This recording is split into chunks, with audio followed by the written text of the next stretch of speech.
Hi, everyone. Welcome. I'm so excited that you are here for our second Fellows in the Field workshop. These workshops are an opportunity for people on the front lines in higher education, people like you, to hear directly from our fellows about their projects and their practical application to day-to-day life on campus. Dr. Ashley Robinson's research and her workshop today could really not be more timely, as colleges and universities around the country struggle with how best to protect expression, often in the form of protest, while simultaneously upholding the value of belonging. Ugly, mean-spirited, derisive, offensive speech is protected by the First Amendment. That is not in question. What is up for debate, however, is how colleges and universities should respond when individuals and identity groups on campus feel harmed by protected speech and use the bias response process as a way to find help, healing, or sanctions. I want to note that most private schools, though not subject to the First Amendment's mandate, choose to follow the same rules so as not to stifle views which would undermine the institution's mission of transmitting and creating knowledge. Prior to pursuing an academic career, Ashley worked professionally in higher ed for 6 years in residential life and housing. Her work is strongly informed by both her experience as a student affairs educator and her background as an academic labor organizer. Ashley is now an assistant professor of higher education in the San Martino School of Education at Fairleigh Dickinson University.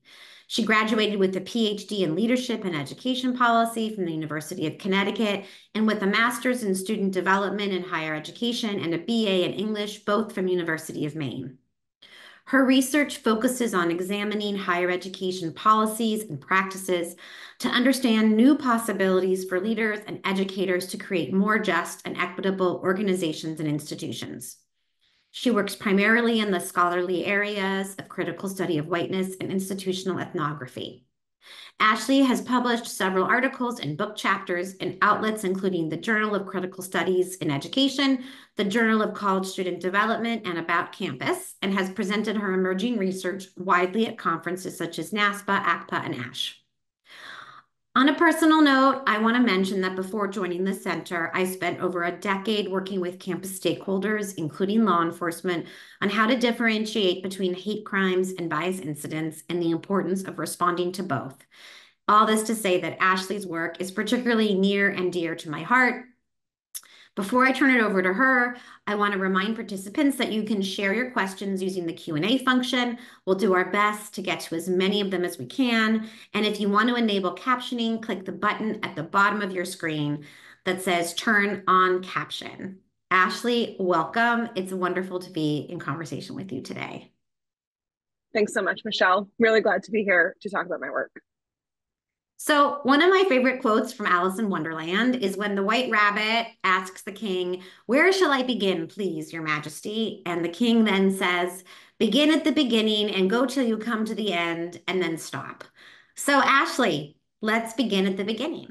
Can you start by telling us what brought you to the topic of reframing the role of free speech in bias response? Yeah, absolutely. So as you noted in my introduction, I worked in student affairs for many years. My background is in residential life. And so I worked both as a live-in residence hall director for a long time. I lived in residence halls for almost a decade. And, it was great. And then I also, was an assistant director of residence education and was then supervising staff who were living in the residence halls. As part of those roles, I was also a student conduct officer. I think that I was dealing with the kinds of issues that I study now as a frontline staff member and as a supervisor on a regular basis in my professional life. In fact, while I was an assistant director, one of the first things I did in that job was to create a bias response protocol with my colleagues in my department that then ended up being part of the overall institutional process for bias. And I think that's when my interest in this topic really crystallized, because I was involved in the creation of this thing and then the implementation of it, right? And I felt, as I was working with staff and students who were working through this process, that it was very often a challenge, and that I was seeing the complexities of it come up regularly.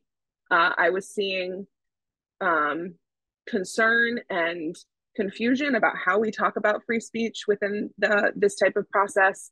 And it often felt like a really vexing situation. I think that I often felt like I didn't know what to do next or how we should be handling things, and that the really great intentions that we had put forth on paper and in policies were in fact much more complicated when we were trying to deal with them in real life with students. So, that experience led me into my research. It led me into my dissertation research, which was with staff members on their experiences of responding to racist harms on the front line, and then toward this project, which I was really happy to undertake last year. Well, we were really happy to have you. And I really like the use of the word vexing, because I think and I appreciate your candor about it, because if you're vexed, then everybody who's joined us today is also vexed. And I also think it kind of reminds me of one of the first things I learned when I started learning about, bias generally, which is intention doesn't equal impact, right? And I think that's a lot of what's happening, what you're going to talk about, which is it's all well intentioned, but the impact is not what we expected. So before we get to your findings, let's talk a little bit about your process, because I had a front row seat to some of the challenges that you faced, which I think really speak to some of the vexing parts of this work. So I think it'd be great if you could share with folks those challenges, kind of how you ended up with your sample, and then we can go from there. Yeah, so my initial design for this study was a little bit more robust, I guess I would say.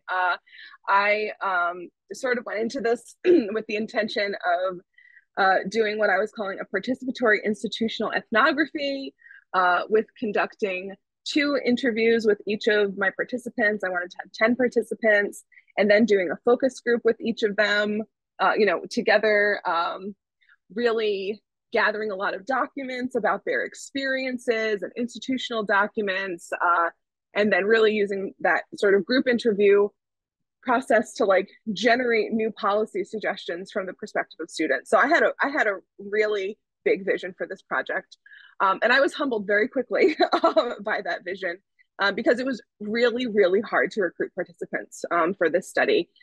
There was a period of time in which I got like no participants at all, a couple of months, in fact. And so, I think that I had a little crisis where I was like, maybe I don't know anything about college students or how to get them to participate in research. And I got over that and felt, okay, maybe this is more about it being connected to the type of experience that people are having, right? I was looking for a very specific group of students and former students who had not only experienced a bias incident, but they had chosen to report it to their institution. And then within that reporting process were clearly given information about free speech, right? That was clear to them. And so I had some people who responded who said, yeah, I experienced bias, but they didn't report it. I had some people who responded and reported it, but they were like, I don't really know if they told me it was free speech, right? So I think that really narrowed it down. And then I also think, something that ended up being interesting was that 3 out of the 4 people who I ended up including in this study had already graduated. And, I talk about that in my findings, the way that like contextualization happened later on for them of their experiences. But I think that very much these ended up being really personal experiences that students were still processing while I was interviewing them and choosing to participate in this study. So I think about this as being much more of a, I don't know that students are ready to talk about this in the context of research, like shortly after they're experiencing it. And I think that there are just a lot of nuances to whether or not they're reporting to begin with and how they're identifying their own role in these different processes. So I ended up with 4 students and switched it to a narrative study, and really engaged deeply with their individual stories and found, themes from across them, which I think was still really exciting. But it really did make me think a little bit differently overall about the work and about the phenomenon that I was studying. Well, and I think that your willingness to be flexible, and sort of pivot speaks to kind of the exceptional kind of scholar that you are. And Listen, I know the report is long and I know time is short, but I will say I, of course, have read it. The stories are deeply moving. So I encourage everyone to read them. All right, so let's set the table a little. I want to make sure that everybody who's joined understands what you mean by free speech rationales, and then we can get to the impact of those rationales. So tell us, sort of from your perspective, what that means to you. Yeah. So I think it means two things, and I'll be clear which it means really in this study. Um, Free speech rationales, sort of in a larger sense to me, are when the concepts related to free speech are used by administrators and educators as the reason that they're doing something right within an educational process, and that can exist on sort of an underlying level, right, in the structure of things. But in this study, I was really specifically interested in those rationales being communicated clearly to students who are involved in the process, right? That um, when I say rationale in this sense, I mean an educator or administrator from their institution within this bias reporting and response process said things to them that communicated, hey, the reason that we are dealing with your report in the way that we are is because of freedom of speech, is because of our interpretation of free speech. So that clear communication was a really important aspect of this study. Okay. And it's interesting because you said the reasons they are doing something. And of course, I would say it might be the reasons they're not doing something, right? We'll get to that. So let's dive in to ask you why you think that, how the rationales were communicated and the impact that they had. Yeah, absolutely. So all four of the participants in my study, the things that they were reporting were interpersonal incidents with fellow students. So I think that's important, right, to just sort of put out there. That's the type of incidents that came up within this study. And for 3 out of 4 of them, these rationales were communicated in individual meetings with an administrator. For one student, it was within a formal student conduct hearing where they went before a panel and went through a whole hearing process. And then at the closure of that hearing, as well as in follow-up documentation, right, it was communicated. Sometimes the students were called specifically hearing the phrase freedom of speech, right? This is freedom of speech. This thing that you're experiencing is freedom of speech. But also sometimes it was communicated as like, well, they, meaning the other person, have a right to say those kinds of things. One student was told that nothing physical had happened, so there was nothing that they could really do, right? Meaning the administrator. And as we've talked about, my goal in this study was not to evaluate whether or not the application of legal concepts of free speech was right or accurate in these situations, but to look at the impact of them hearing that and receiving that information. You know, among the 4 participants, for the ones where that rationale did the most harm, it was when it ended the institution's consideration of the students' concerns without further support or assistance. And that happened to 2 students, right? It was like the beginning and end of the conversation. We can't do anything else. It's freedom of speech. Or in the case of the student who went through that administrative student conduct hearing, that it was used to establish clearly the innocence of the student that they were accusing of harming them. And for another student who had a little bit of a better experience, it actually was less harmful because it was more clear. And so it was really interesting to see that the offering of that rationale, when it was tied to inaction or when it was tied to it being over for the student, that's when it was most harmful for them. I think that one of the most interesting parts about this research for me was, although these student stories were really quite different, I was able to understand a similar process that they went through across all 4 of them. And those free speech rationales happened sort of in the middle of that process, which is when they received an outcome from the institution. But they talked about deciding to make a report. They talked about the actual process of reporting the incident. They talked about getting that outcome, dealing with the outcome, and then contextualizing the outcome. And although at each of those steps, there wasn't specific interaction with the ideas of free speech, they did interact with the institution in a variety of ways that I think ultimately framed what that free speech rationale functioned as and how it impacted them. So I think that, you know, I was interested sort of in some ways in that moment of like, what happens when they tell you this is free speech? But what I found was that it was part of a much larger context that ended up with a variety of different negative outcomes for the students within their individual experiences. So I think, so you talked about how, at least with two of them, it was sort of open, and the beginning and the end was when you started talking about free speech rationales. And so I think one of the questions that I have, and I imagine other people have, is what else do you think those students would have wanted from the institution if the institution, again, it says like no sanctions, no punishment, and we're going to get to the role of the, you know, as you've taught me the word carceral framework. So I feel like, what do you think those students would have wanted ideally from the institution outside of some kind of sanction? Yeah.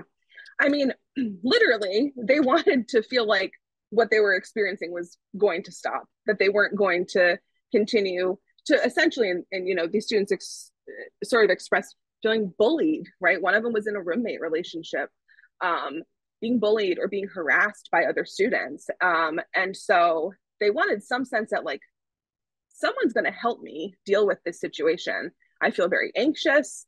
One of those students talked about having panic attacks leading up to going to the meeting with the administrator.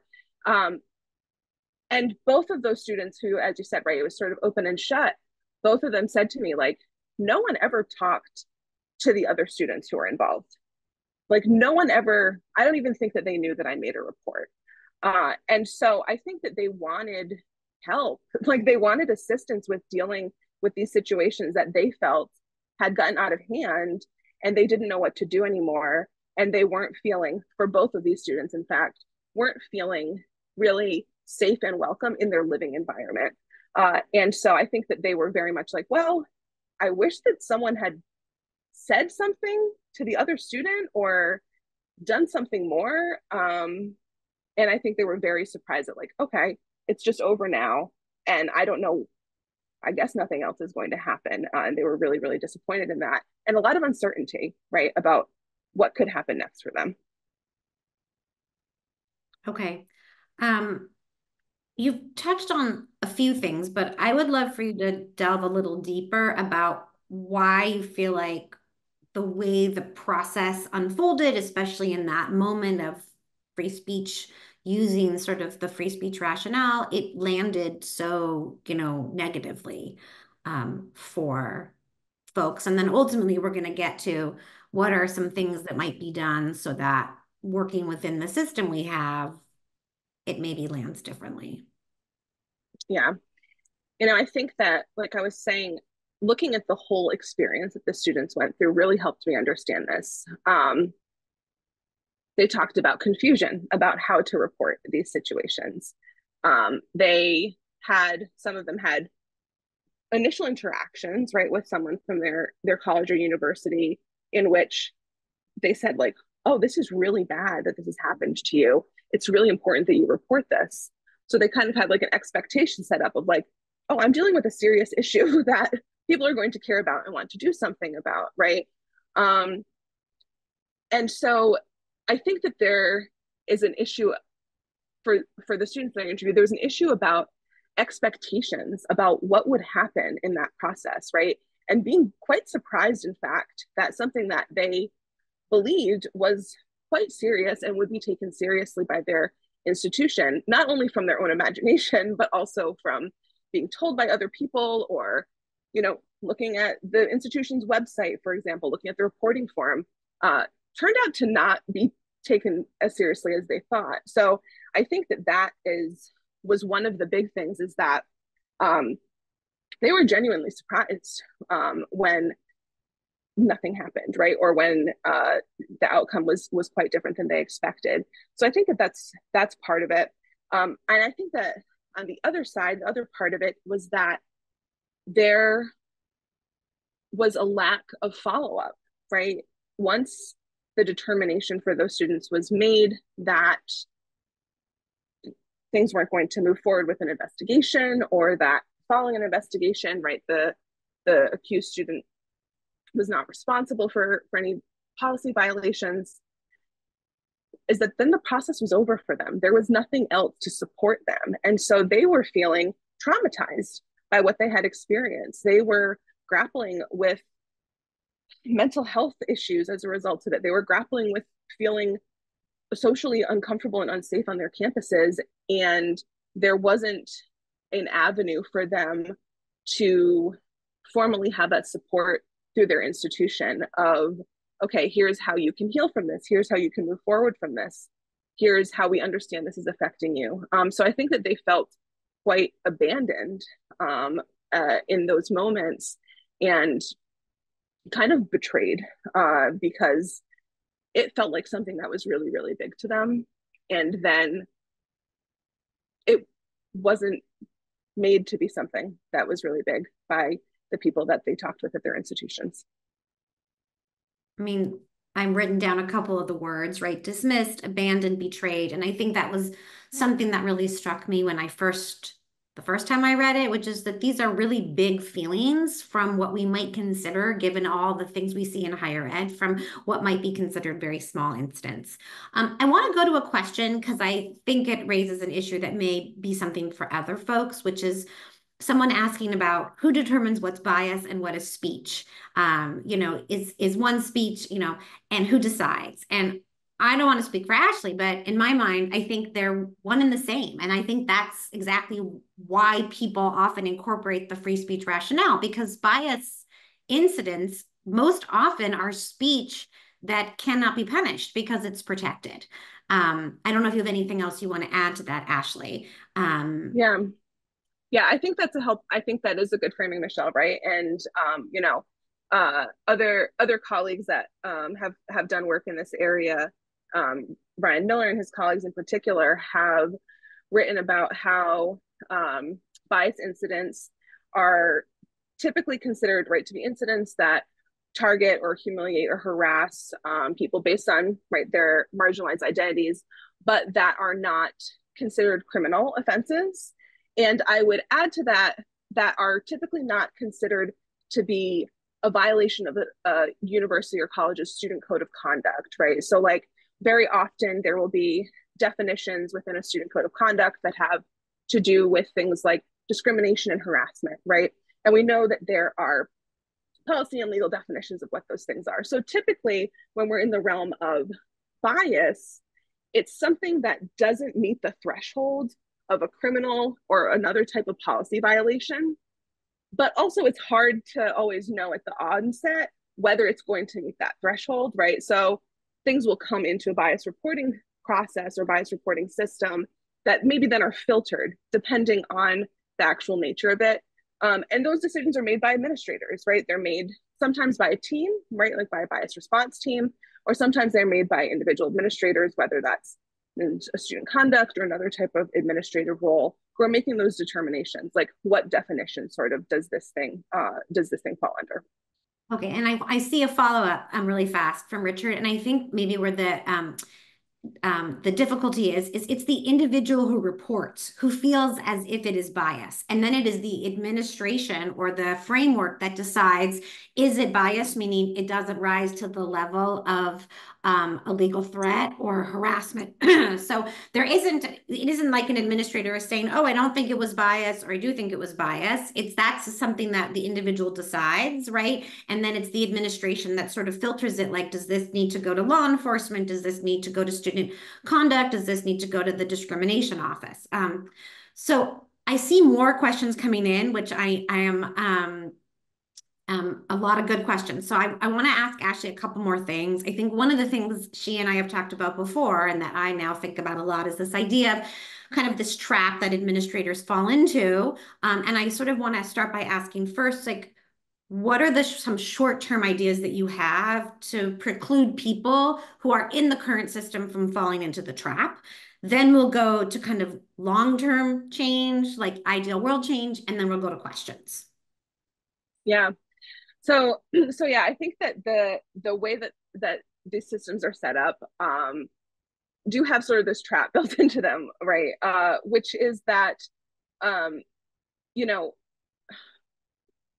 even though, like I just talked about, even though bias reporting or bias response systems are sort of designed to be like a third option outside of a criminal response or a student conduct or right policy violation type of response, they're still within that framework, right? So they're still within um, the idea that the way to deal with harmful behavior, the way to deal with problems is through individual punishment, right? And that we define accountability in that way.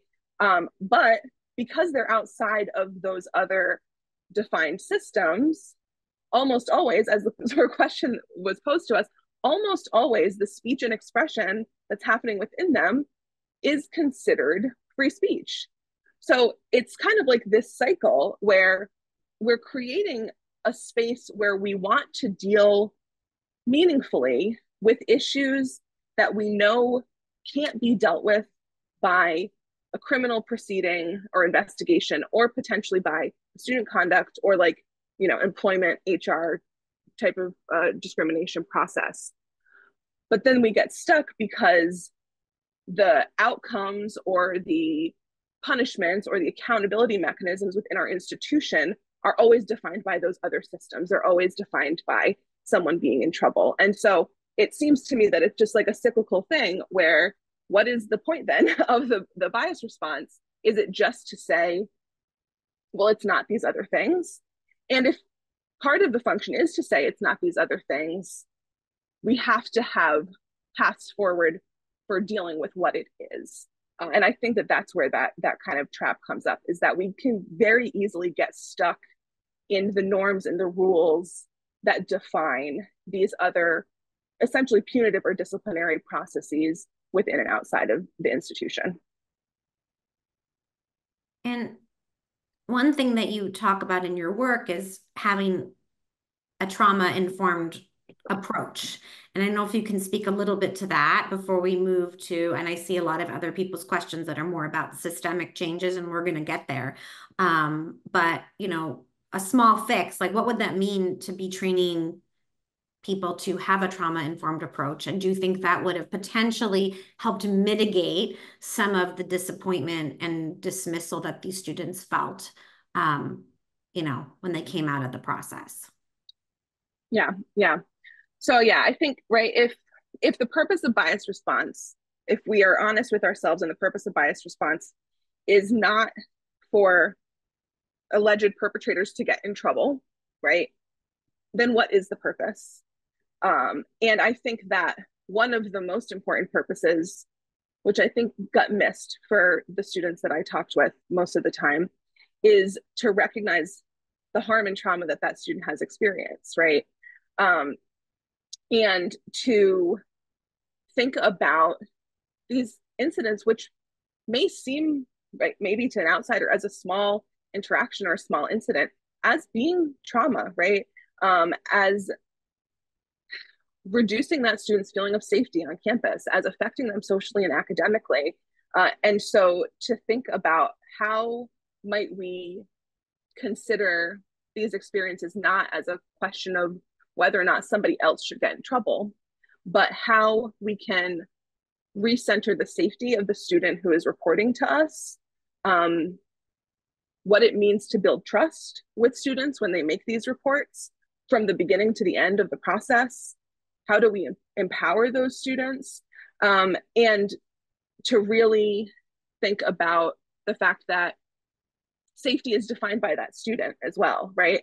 So the resources that we might mobilize when we're talking with students or meeting with students, obviously we need to be prepared, I think, to have multiple different resources at our disposal. And there may very well be existing resources on people's campus that they're not tapping into through bias response, but that maybe they are tapping into if a student has experienced a mental health crisis or another type of traumatic event or crisis. So surveying, like, what are the tools that I have at my disposal to treat this as seriously as possible? And then how am I following the lead of the student in hearing what level of safety are they experiencing? What level of trauma are they experiencing?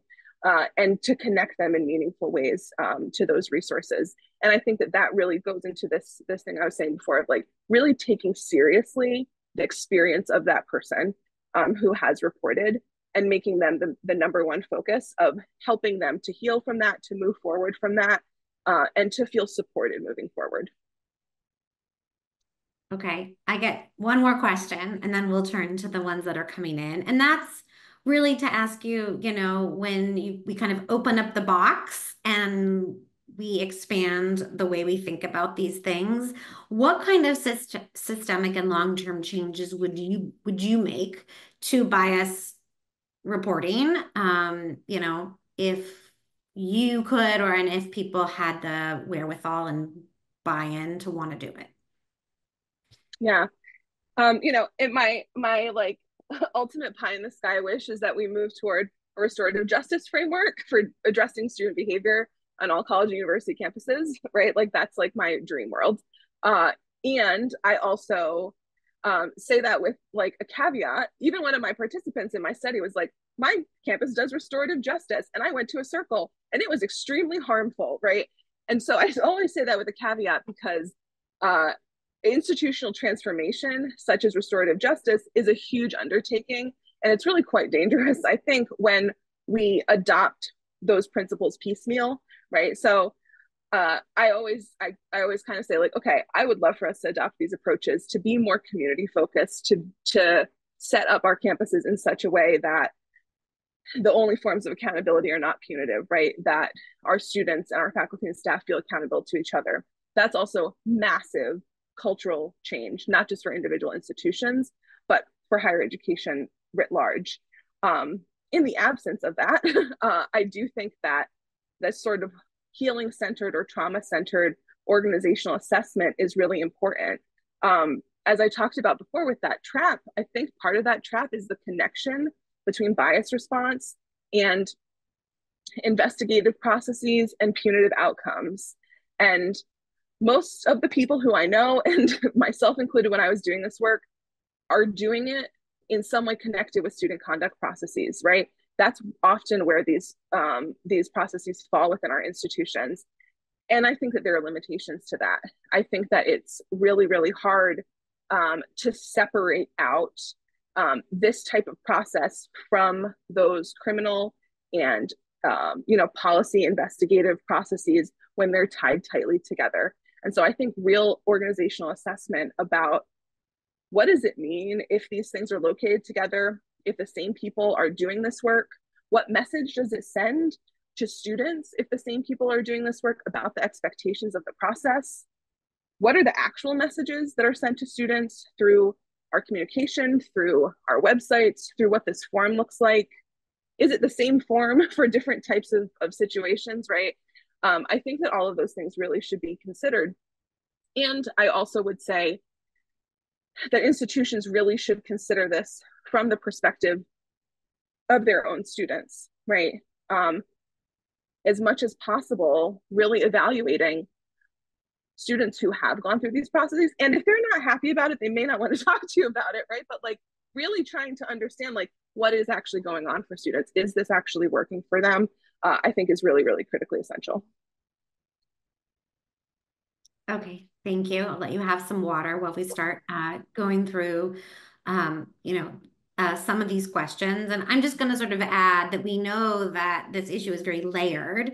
Right now, this is not a conversation about Title VI, that we know that there are a lot of Title VI investigations. And one of the things they're looking at is how universities do respond when there is speech or speech plus conduct that creates a hostile environment, right? And we also know simultaneously that there has been a number of federal appeals court rulings where they have basically dinged universities who have, as part of their bias response, basically invited, let's say, perpetrators in this case, to meet with administrators. So there have been, and I think these are very unfortunate decisions, some courts that have basically said if I were to invite, let's say I'm the AVP, right, of student affairs, and I say to Ashley, Ashley, I'd love to meet with you. This is a voluntary meeting. There is like no punitive piece of this. What you said, wrote, sang, did, danced, right? Impacted some people in the community and we'd love to have a conversation. There are some courts that have said just by inviting Ashley to my office, by virtue of the power dynamic, right, that could chill speech. And so I just want to acknowledge for all of the folks on the phone who are dealing with any of the above that we all realize this is not just like how would we fix it, because there's a lot of other forces. But with that in mind, I'm going to start with Leah's question, which says, reporting systems seem ill-equipped to respond to systemic or campus climate issues as opposed to individual level one-off incidents. How do we use reporting systems to signal to administration that there needs to be a systemic change, like a public health early warning system? How do we communicate this to victims rather than just referring them to services and support which deny these systemic issues? Yeah, I agree with this assessment. This is one of the findings of my dissertation, actually, right? Which is that very much these systems are set up, right, for like dealing with individual issues. And I think that, I think that it is really complicated, the idea that of using these reporting systems to like elevate to administrators the reality of the prevalence of bias on campus, right? And that's something that I've heard frontline administrators talk a lot about is like, I know that this is really imperfect. I don't think it's working very well for my students, but I tell them to keep reporting because if they don't, then the administration won't know, right, that these issues are happening. And so I think that that's a real conundrum. It's really hard, right, if you are dealing with this and kind of saying to students like, well, I think you should report, and also like here are some ways that this might not work out really well for you. So I don't know if bias reporting is an effective warning system for upper administration to acknowledge the reality of campus climate issues. A lot of students choose not to report. I think probably more students don't report than do report. And I also think that it can be beneficial for frontline administrators, especially, to communicate with students in honest ways about the reporting process, right? And if one of those priorities is to say, listen, I think it's really, really important for us to share what's going on and to make sure that people know about it. And also, here are the things that I want you to know about this process or that might not work out really well for you. I think that that's a decision that can be made. The one thing I would say is that we have to then, really clearly communicate this to students who are targeted, right?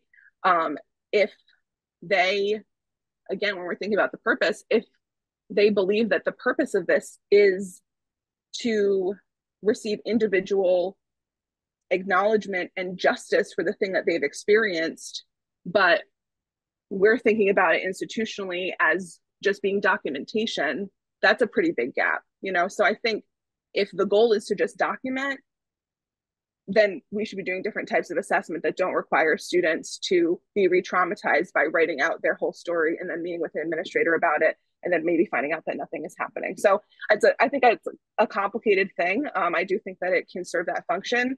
But I think there are limitations to that because students eventually figure out like, well, I'm not going to report because I don't want to go through this. So we have someone here asking about whether you'd consider extending your research to interviewing staff and others. And I think you told us that that is what you did in your dissertation. So do you want to just spend a minute talking about that? I want to just make sure to share the rest of the question, which is that students often don't fully understand the processes, procedures, limits, and options institutions and staff have in responding to bias incident reports, which can lead to dissatisfaction and feelings of harm and trauma. I think that level of misunderstanding is highlighted in this study. So why don't you talk a little bit about what you learned from staff, and then we'll keep going. Yeah, absolutely. So, I know that some of these articles are going to be included in the resources for this webinar. But yeah, I studied the experiences of frontline staff and then also interviewed like some sort of mid-level folks as well about their experiences of reporting things that students have reported to them. And, you know, the issues that came up oftentimes were around lack of clarity for staff. So there were maybe like a small number of administrators at the institution who were making decisions and handling cases. But even staff who were helping students report were like, I don't really know what happened next for the student. And so then they're coming back to them and saying, hey, I need help navigating this experience. And they didn't feel informed. And so, you know, that was something that really highlighted for me that there are potentially multiple different people involved across the campus in helping support students, right? And that the flow of information with those invested parties who are able to serve students is really, really crucial, because those frontline staff could have been this kind of supports, right, that I saw students in this study needing. And the frontline staff were conflicted too, right? Like they, I think were really, what I was just talking about, really conflicted about, do I continue to have students go through this process? I don't think it's really working for them. How do I make sense out of that? How do I help them make sense out of it? And so, you know, in that study, I did see frontline staff who were doing a lot of the work that I think the students in my most recent study were missing. And so I don't want to use the findings from this recent study to say that nobody is doing this work of supporting students and being with them and helping them deal with their trauma. But that in these cases, those people weren't there for them. And oftentimes, the people who are there to do that work are not the officially designated people who deal with the reports of biases they're coming through. So that made me really think about the importance of expanding our understanding of who can and should be involved in supporting students as they make these reports. And do you have thoughts specifically about, you know, who would make up the team of people that would be looking at these reports if you were to have, you know, Ashley Robinson University? Yeah, I mean, as much as possible, including frontline staff. I mean, including people who are really in the trenches with students on a regular basis, including folks that are working in residence halls, advising student organizations, specifically working in DE&I programs. You know, I think that those types of roles are important. And I also don't want to say we need everybody in the whole institution on our bias response team, right? So I think that the hierarchical nature of it was a limitation that I saw, is that when that hierarchy got built in, people who could and should be working to support students were cut out of information that would have been beneficial to the students. And so I think there's perhaps, I would even reframe, right, like what that relationship looks like as to like, what's the web of support, right, for students, and how do we think about this maybe less as a hierarchical setup of how reporting happens, but can we think about it in like a more organic or circular or like web type of structure as we think about how to do this work. So there've been a couple questions about space for restorative or harm reduction practices in the space.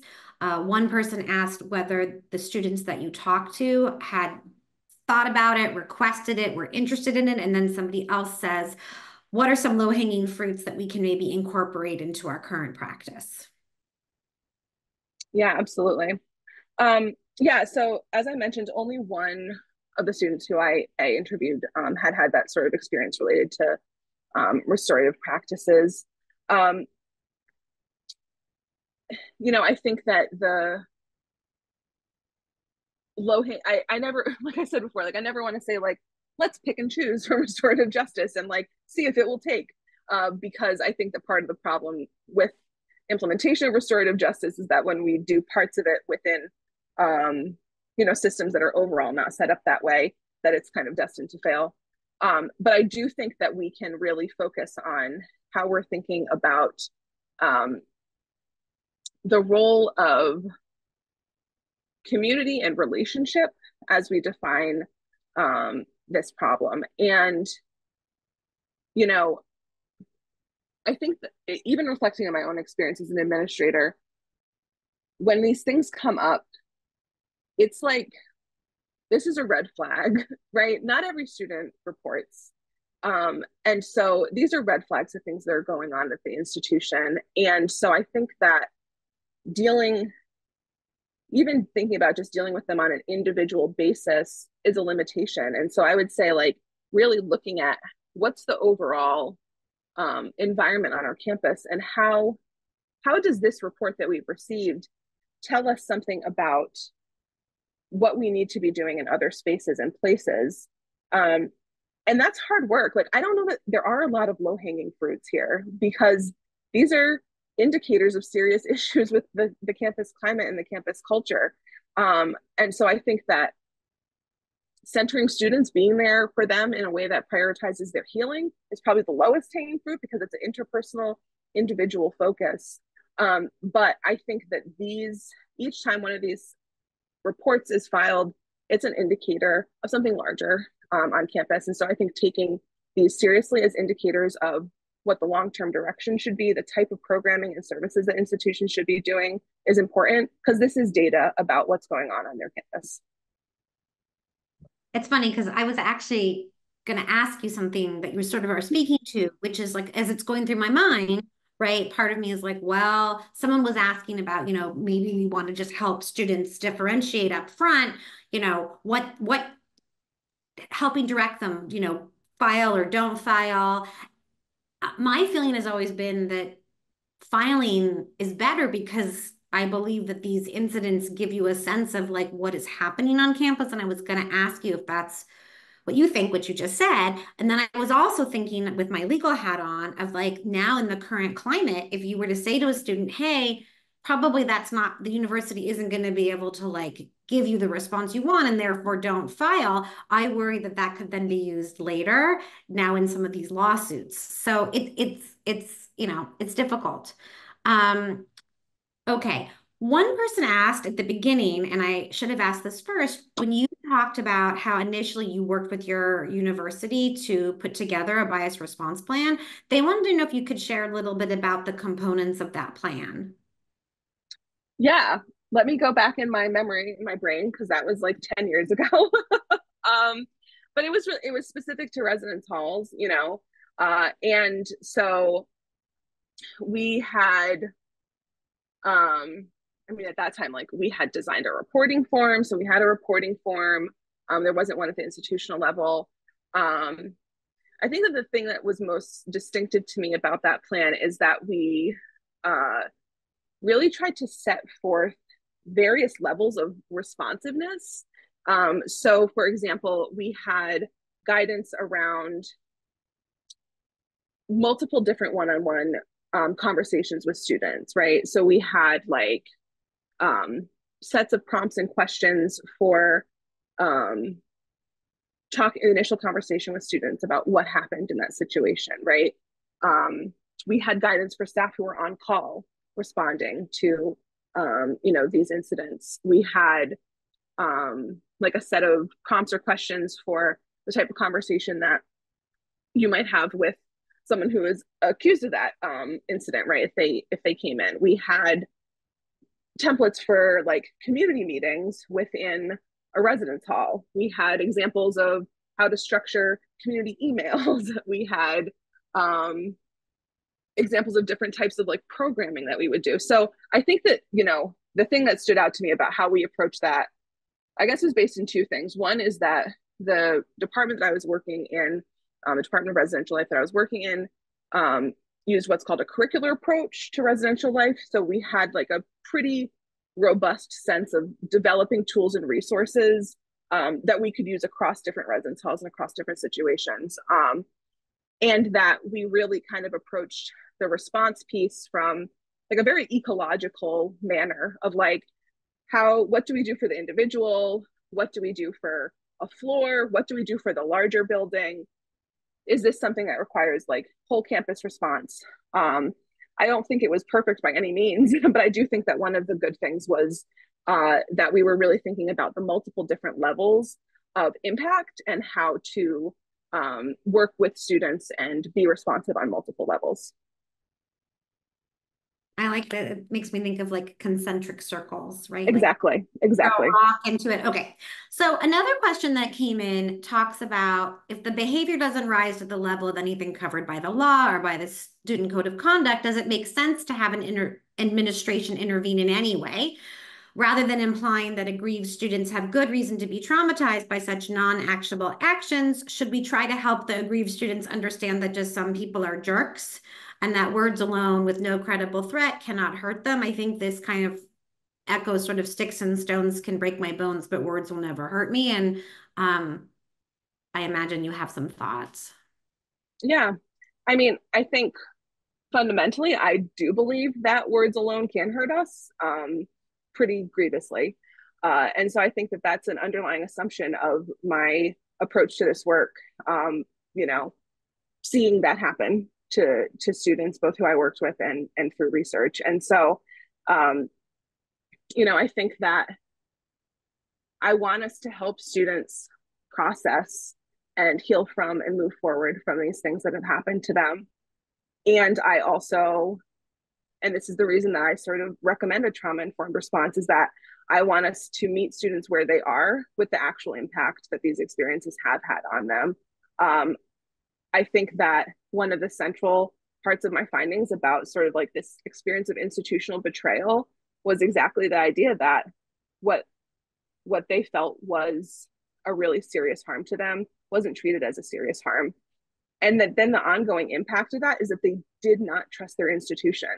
They did not trust the administrators there. They said, I would never report anything that happened to me again. Right. And so I think that my stance is that educational institutions have a responsibility to support students in their learning and development and growth, and that helping them work through hurt and harm that they've experienced is part of that. That doesn't mean that every single person at the institution has to do that work, but I think, like I was saying before, like identifying the importance perhaps of connecting students with mental health resources, right, or counseling services to help them move through that in meaningful ways is really really necessary and important. And I think I'll just add, and again, Ashley, you and I have talked about this, that oftentimes the people reporting these incidents are already from marginalized groups that have had experiences, you know, maybe for their parts of their lives or for all of their lives. And this is a continuation of that, right? So this idea that we don't just show up as a blank slate at a college Yeah, or yeah, absolutely. I mean, right, like students who are racially minoritized on their campus, trans students, religious minority students, like know that uh, they may face harm, right? They know that the world around them is not necessarily set up to serve them, and so I think that that sort of right when we think about the consequences of ongoing experiences of oppression over time, students who are coming with marginalized identities and experiences already have a lifetime of those experiences behind them, and they're dealing with it now within our educational community and within our institution. Thank you. I just want to, we can't get to all the questions. I just want to mention that some of the other questions in our thread have the same theme, which is things that are, somebody who's feeling threatened, right? I think we've all experienced something that is threatening, but isn't rise to the level of a threat. People talking about the use of racial slurs like the N-word and other pejoratives, where there is no consequence and needing to, support students where these words are directed at them. I think all of these things fall in under the umbrella of what Ashley is talking about. And it's like, how do we pull apart, right? What it means when we can't respond in a legal way. So Ashley, I want to give you kind of another minute or two just to either sum up or share any additional thoughts. I think probably I'm imagining that a lot of people are feeling that there has been a significant increase in reports, especially since October 7th, and it probably feels very hard to manage all of that. So I guess final words, and then, we'll do a close. And I also imagine that people can reach out to you if they would like, to learn more from you. Yeah, absolutely.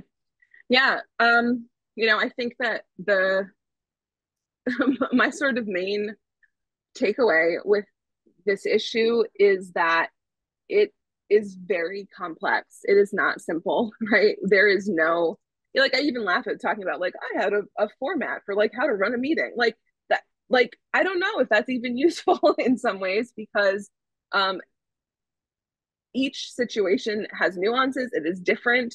Uh, and I think that it is a lot of work too. Like I know firsthand um, how overwhelming it can be to be an administrator and to be faced not just with doing this, but all of the other things that we're dealing with on a daily basis. And so I think that my main entreat to folks is to really think about the seriousness of these situations for the affected and targeted students, and to integrate practices and approaches that center and value those students' experiences as much as possible, knowing that each context is different, knowing that each institution might deal with it slightly differently, but that I think that there's a really strong imperative for us to think about how we can center targeted students in our response processes as our sort of first moral imperative of the purpose of these processes, and how we make decisions that flow from that.